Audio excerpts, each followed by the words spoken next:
大家好，欢迎观看本期视频。据报道，香港千万富翁达到 39.5 万人，占人口约 7%， 而且平均34岁就赚到第一桶金。这组数字是不是很惊人？但真正值得关注的是，在这一波财富变化背后，新加坡与香港之间正在出现截然不同的财富结构分化。这不是简单的谁更富，而是两座国际城市在经济模式、资产结构、金融开放度以及人口竞争力上的一个全面对照。当香港靠资产升值形成庞大富豪群时，新加坡却用政策稳定性、税制透明性以及全球资本流入，快速成为新的财富集散中心。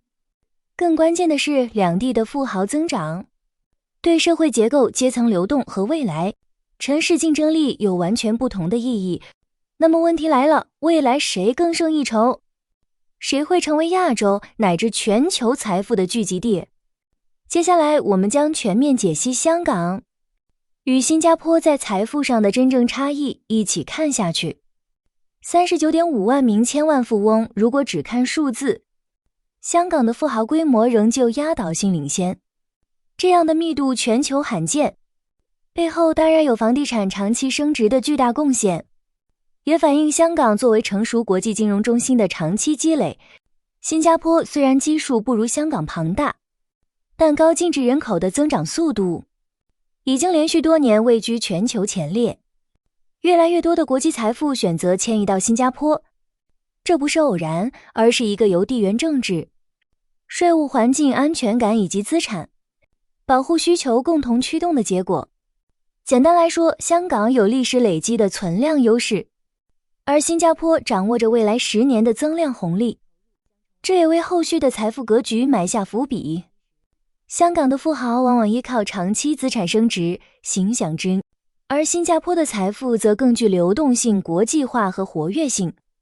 造成香港富豪多形成更快的主要原因之一，就是财富结构的高度集中，超过一半的资产来自物业。仅凭房价在几十年间的连续攀升，就能够让许多人在账面上成为千万富翁。也正因如此，香港的财富积累具有强烈的房地产烙印。资产暴涨的时候，人人变富；当房市波动时，整体财富信心也跟着受影响。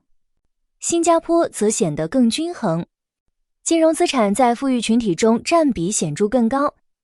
股票、债券、基金与 REITs 的组合，让财富不依赖单一市场的涨跌。近年来，新加坡 REIT 市场成熟度高，推动中产和富裕人群形成更金融化、更全球化的资产配置模式。香港房地产红利能让财富飙升得更快，而新加坡稳健的金融资产累积则需要更长周期。香港数据显示，平均34岁就能赚到人生第一桶金。早期房地产暴涨频繁的 IPO 打新文化，加上科技板块与金融行业的发展，都让香港年轻一代相比其他亚洲城市更早踏入100万资产门槛，写下。新加坡则不同，大多数人在35到40岁之间形成第100万，财富累积更依赖职业发展和长期投资，节奏稳健但不爆发。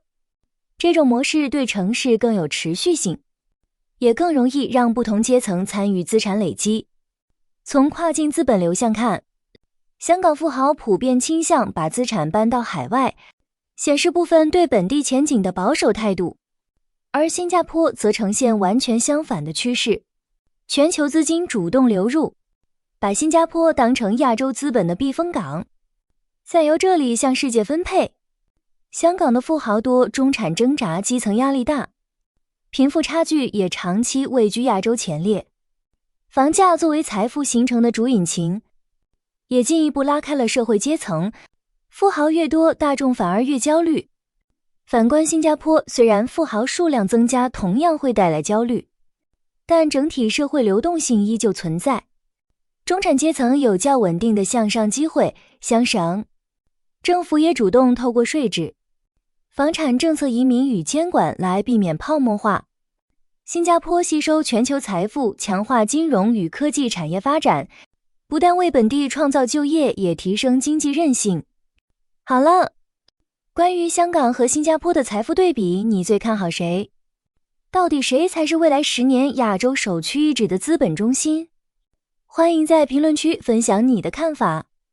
如果你喜欢这条视频，请为我们点赞、转发、分享给你的家人和朋友。订阅我们的频道，打开小铃铛，感谢观看。我们下期视频再见。